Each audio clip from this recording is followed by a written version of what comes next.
Vamos a ver la ley de Ohm.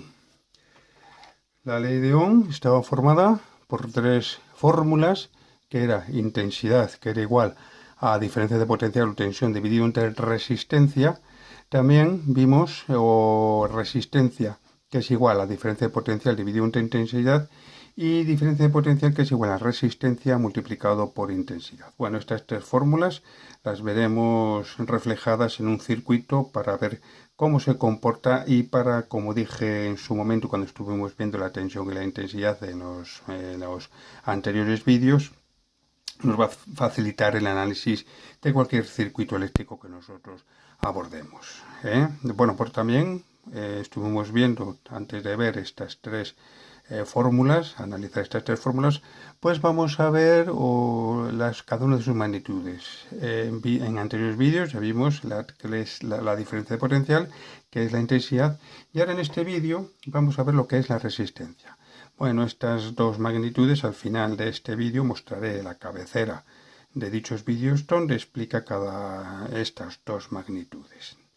Y empecemos ahora en este vídeo con lo que es la resistencia eléctrica. Bueno, la resistencia eléctrica es la oposición que va a presentar un conductor al paso del mismo de electrones o de cargas eléctricas. Es decir, un electrón o una carga eléctrica, cuando atraviesa un conductor, no se va a encontrar con un paseo militar, sino lo que se va a encontrar es con una serie de dificultades. Esa serie de dificultades las va a crear pues los átomos existentes en este conductor que va a atravesar estas cargas o estos electrones, o las moléculas las cuales pues constituye ese conductor.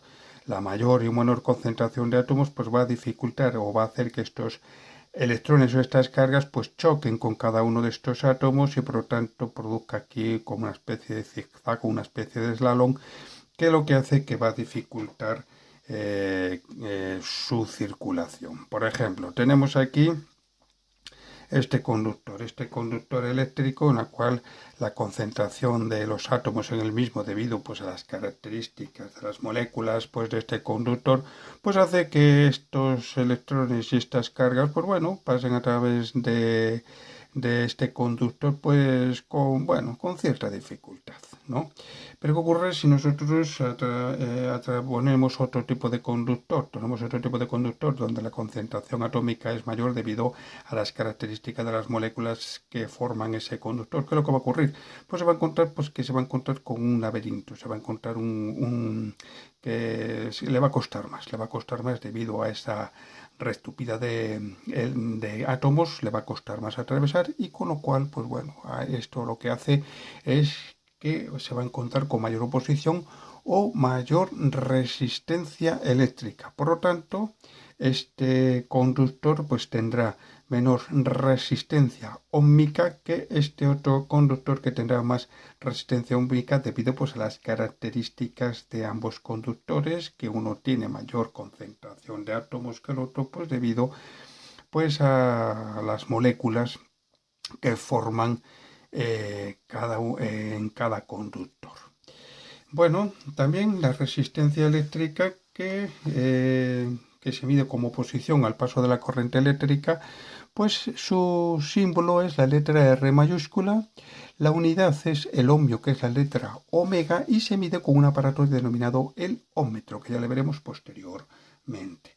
También la resistencia eléctrica, esto lo adelanto un poquitín, pero no me voy a meter en ello para no liar la cosa, también se denomina impedancia, que se representa con la letra Z mayúscula y que también se mide en ohmios. ¿Qué es la impedancia? La impedancia, a diferencia de la resistencia, es que la impedancia es aquella oposición que se presenta al paso de la corriente eléctrica, pues debido no solo a causas materiales del propio conductor, como es el caso de la resistencia óhmica, sino que también debido a circunstancias eléctricas. Por ejemplo, en un circuito donde existe un condensador de una bobina, pues nos vamos a encontrar que ese condensador o esa bobina pues van a generar un fenómeno denominado impedancia, fenómeno eléctrico denominado impedancia inductiva o impedancia capacitiva, que va a generar una oposición. Pero bueno, eso lo veremos más adelante. Simplemente pues lo hemos aquí mostrado pues para saber que existe, que si más adelante nos volvemos a encontrar con esta impedancia sabemos un poquitín más, sabemos de dónde viene. Bueno, pues una vez visto esto, vamos a ver lo que es el ómetro. El ómetro es un aparato de medida formado por un amperímetro, a ver que no le vemos aquí mismo. El ómetro está formado por un amperímetro y por un generador de corriente continua o una pila, más comúnmente. Y los terminales, terminal A y terminal B. Bueno, pues con este ómetro queremos medir la resistencia entre este punto y este otro punto. ¿Qué resistencia hay entre este punto y este otro punto? ¿Cómo lo hacemos? ¿Y qué es lo que va a ocurrir? Pues al colocar las puntas A con respecto al punto B, ¿qué es lo que va a ocurrir? Bueno, en esta situación que tenemos aquí arriba, lo que va a ocurrir es que, bueno, aquí no va a haber corriente eléctrica por razones obvias. Entre este punto y este punto, pues hay un vacío. Por tanto, pues en este vacío no hay corriente, como me imagino que la mayoría, pues, sabréis. Pero claro, ¿qué ocurre si nosotros ya colocamos aquí esta resistencia o este material que es conductor? ¿Qué es lo que va a ocurrir? Pues que va a haber un contacto eléctrico entre el polo negativo y el polo positivo. Al haber un contacto eléctrico a través de la resistencia, a través del amperímetro, lo que se va a generar aquí pues va a ser una corriente eléctrica. Se va a generar una corriente eléctrica. La cantidad de corriente eléctrica que se genera aquí pues va a depender pues, de esta resistencia. Contra más resistencia, menor cantidad de corriente eléctrica va a circular por aquí. Contra menor resistencia, mayor cantidad de corriente eléctrica, con lo cual el amperímetro nos va a indicar mayor o menor valor. Pero claro, ¿cómo identificamos nosotros que está midiendo resistencia eléctrica y no amperios? Bueno, si nosotros disponemos de un ómetro, pues veremos dos escalas. Una escala, vamos para identificarlo, por ejemplo, el amperímetro. El amperímetro vemos que aquí tenemos 0 amperios y aquí tenemos la máxima cantidad de amperios. Pero como ya veremos y posteriormente cuando analicemos las tres fórmulas que forman la ley de Ohm, veremos que la resistencia eléctrica y la intensidad son inversamente proporcionales. Con lo cual quiero decir que, por ejemplo, si en este punto la intensidad es 0, ¿qué quiere decir? Que por aquí no pasa corriente. Y si no pasa corriente por aquí, ¿qué quiere decir? Quiere decir que esta resistencia pues es altísima, es muy alta, casi un aislante. Un aislante es aquel componente o aquel material que la concentración de átomos de sus moléculas es tan tupida, es tan grande que las cargas electrones no la atraviesan, con lo cual se convierte en un aislante. Pues imaginaos que esto es un aislante. Si esto es un aislante, ¿qué va a ocurrir? Va a ocurrir que por aquí no pasa ninguna carga, ningún electrón. Con lo cual, ¿qué pasa? Que aquí no hay corriente eléctrica. Con lo cual, ¿qué pasa? Que la aguja nos va a marcar, en este caso, nos va a marcar, pues, la resistencia máxima e intensidad cero. Resistencia máxima, ¿por qué? Porque aquí casi es un aislante. Intensidad cero, porque aquí no hay corriente. Pero claro, ¿qué ocurre si, por ejemplo, al revés? Vamos a suponer que esta resistencia es muy pequeña. Esta resistencia, su valor es muy pequeño. Claro, al ser su valor muy pequeño, ¿qué va a ocurrir? Que la corriente que la atraviesa, pues va a ser muy grande. Va a ser muy grande, la corriente que la atraviesa va a ser muy grande. Con lo cual, ¿qué ocurre? ¿Qué es lo que nos va a mostrar el ómetro? El ómetro lo que nos va a mostrar aquí, pues al revés, una intensidad muy elevada, nos va a indicar una intensidad muy elevada aquí en verde, y una resistencia cero. ¿Por qué? Porque es tan pequeña esta resistencia que va a hacer que la corriente que va del polo negativo al polo positivo a través del amperímetro pues no encuentre menos dificultad, va a encontrar menos dificultad y por tanto va a haber más corriente y por tanto va a marcar más. Pero la diferencia es que las escalas del amperímetro y la escala del ómetro pues están al revés. El máximo de amperios es el mínimo de resistencia, y el mínimo de amperios es el máximo de resistencia. Esto pues en un tester o en uno analógico. En uno digital, como tenemos aquí, pues no hay problema. En uno digital lo que nos va a marcar pues es la resistencia, nos va a indicar directamente a través de una numeración, ya que puede ser, como he dicho anteriormente, Pueden ser analógicos, que son los de aguja, o digitales. Los digitales, pues nada, pues lo mismo que este, pues en vez de ser una aguja, lo que van a ser son números. Nos va a indicar directamente la cantidad de resistencia que tiene este componente, pero lo va a indicar a través de guarismos, a través de números. ¿De acuerdo? Bueno, pues así es, a grandes rasgos, pues lo que sería un ohmmetro. Bueno, vamos a ver ahora, en este caso, pues este ohmmetro, pues cómo se coloca, como hemos visto anteriormente. Si queremos saber la resistencia entre este punto y este otro punto de este componente, pues bueno, parecido al voltímetro, muy parecido al voltímetro, ¿de acuerdo? Lo que pasa es que el ohmmetro pues genera su propia corriente, que atraviesa el componente y nos va a indicar su resistencia, pero le colocamos entre un punto y otro. ¿Para qué? Pues para saber la resistencia existente entre estos. Nos va a indicar la resistencia existente entre este componente, la resistencia que va a ofrecer o que va a presentar este componente al paso de la corriente eléctrica. Pero también el ohmmetro lo podemos utilizar pues, para ver si hay continuidad. Vamos a suponer que en este conductor pues hay una zona pues, en la cual pues no hay continuidad, pues yo que sé, que no lo vemos muy bien y vamos a ver que entre este punto pues se ha cortado, hemos pegado aquí un tijeretazo. ¿Qué pasa? Que por aquí no hay corriente. Entonces, ¿qué hacemos? Pues colocamos el ohmmetro, colocamos entre este punto y vemos que la resistencia entre este punto y este punto es máxima. ¿Qué es lo que hacemos? Pues para localizar pues la zona esta donde se ha pegado un tijeretazo y no pasa corriente, pues vamos colocando esta punta, por ejemplo, podemos hacerlo con otra, pero vamos a hacerlo con esta, vamos a ir poniéndolo pues aquí, en este punto, le ponemos en este punto, la resistencia sigue siendo muy alta, en este punto la resistencia es muy alta, pero, al colocar en este punto la resistencia es cero, con lo cual hay continuidad entre este punto y este punto, con lo cual ¿qué ocurre? Que el corte está en esta zona, ya le hemos localizado, con lo cual, pues bueno, pues procedemos a soldarle o a unirle, ¿de acuerdo? Por lo tanto, también el ohmmetro, pues también es un aparato que sirve pues para medir continuidades. En próximos vídeos, cuando veamos más profundamente los aparatos de medida, pues veremos que el ohmmetro también dispone de una especie de pitido, de buff o pitido que nos va a indicar que entre dos puntos hay continuidad cuando hay un pitido. Si no hay pitido, quiere decir pues que no hay continuidad. Pues una forma para que nos facilite poder realizar o poder, en este caso, encontrar zonas de un conductor donde no existe continuidad. Bueno, y finalmente vamos a ver que el ohmmetro, que la resistencia eléctrica pues tiene múltiplos y submúltiplos.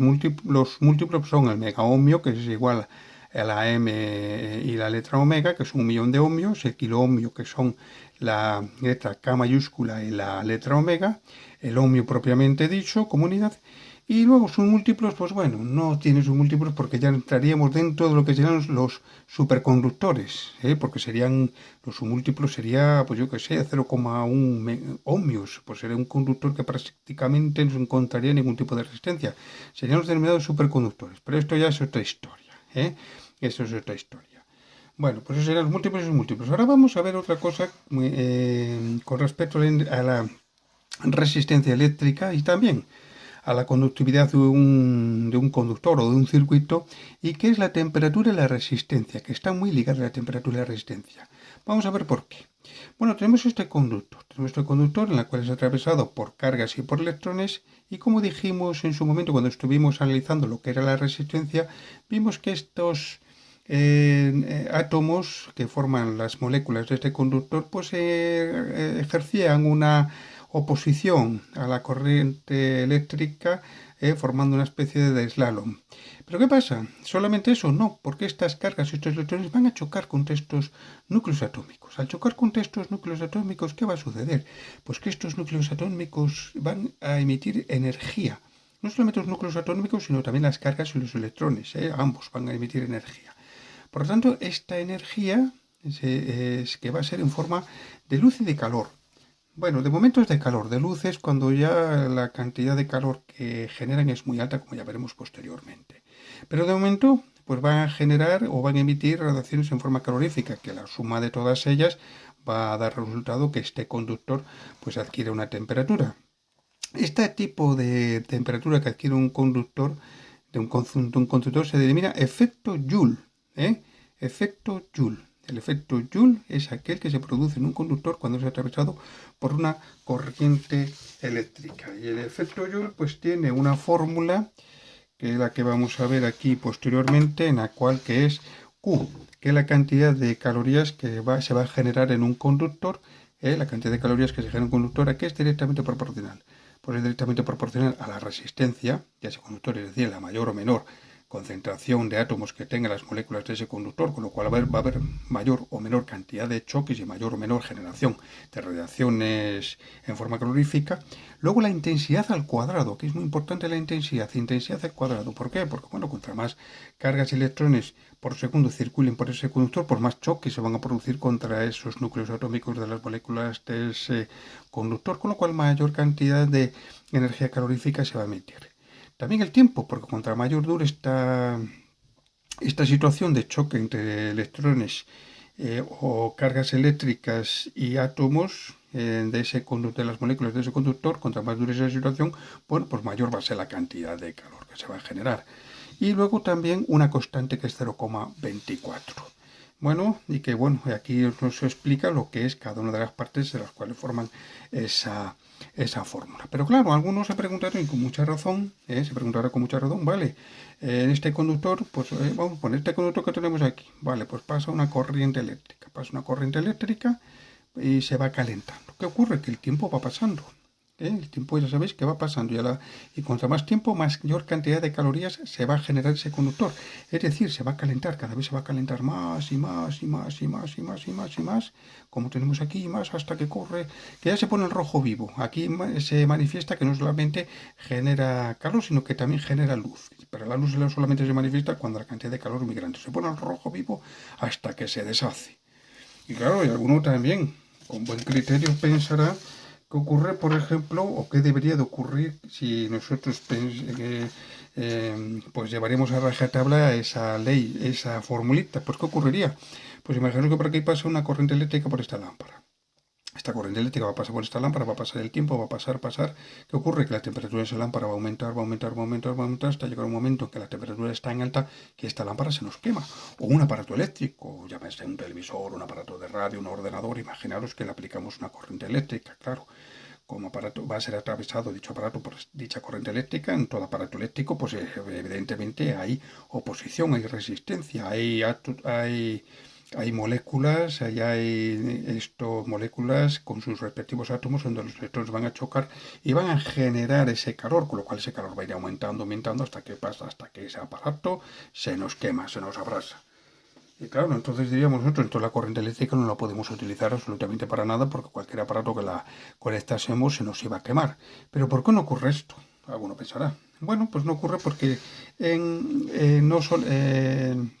la relación entre el calor y la resistencia eléctrica o la relación entre la intensidad o la corriente eléctrica, mejor dicho, y el calor es recíproca. Antes hemos dicho que una corriente eléctrica generaba, al atravesar un conductor, generaba una temperatura en ese conductor, pues dependiendo de la intensidad, de la mayor o menor intensidad de esa corriente eléctrica o también de la resistencia de ese conductor, de la mayor o menor concentración de átomos de las moléculas de ese conductor. Con lo cual iba a generar una temperatura y la temperatura pues iba a ir aumentando. Pero claro, ¿qué ocurre? En un conductor si la temperatura aumenta, lo que va a ocurrir es que esas moléculas pues van a aumentar también de tamaño, se van a dilatar y van a aumentar de tamaño. Y no solamente eso, sino que los átomos que forman esas moléculas van a empezar a vibrar. Con lo cual, ¿qué ocurre? Que la carga o electrón que va a atravesar ese conductor pues se va a encontrar con una posición. Se va a encontrar con esa posición y con lo cual ocurre que esa cantidad de intensidad pues va a disminuir. Claro, al disminuir la intensidad, ¿qué ocurre? Que también disminuye la temperatura. Al disminuir la temperatura, aumenta de nuevo la intensidad, con lo cual aumenta de nuevo la temperatura. Así sucesivamente, ¿no? ¿Hasta qué punto? Hasta que se llega a una entente cordial en la cual se estabiliza la temperatura y por tanto se estabiliza la cantidad de corriente que atraviesa este conductor, pues debido a la resistencia que se ha estabilizado también a una determinada temperatura y que en cada material pues es distinto. Hay materiales como por ejemplo el wolframio, hay materiales como por ejemplo el wolframio y el tungsteno, que alcanzan temperaturas altísimas, que son las que se utilizaban para las lámparas incandescentes. Las lámparas incandescentes disponían de un filamento de wolframio y tungsteno que alcanzaban temperaturas altísimas. Alcanzaban una temperatura tan alta que generaban luz. Bueno, también calor, por si tocabas una lámpara de esas te quemabas, generaban luz y generaban calor, ¿no? Pues esto es un ejemplo, en este caso, de que cada material pues tiene su temperatura estable cuando es atravesada por una corriente eléctrica. Hay un momento en que se llega a una situación estable en que ni la temperatura aumenta, por lo tanto la resistencia no va a aumentar y por lo tanto la corriente pues tampoco va a disminuir, ¿de acuerdo? Bueno, pues esta es la relación existente entre la temperatura y la resistencia, que como hemos visto, como hemos dicho, pues es una relación pues recíproca. Recíproca. La corriente genera alta temperatura y la temperatura, al aumentar, pues genera más resistencia y por lo tanto genera menos corriente y viceversa.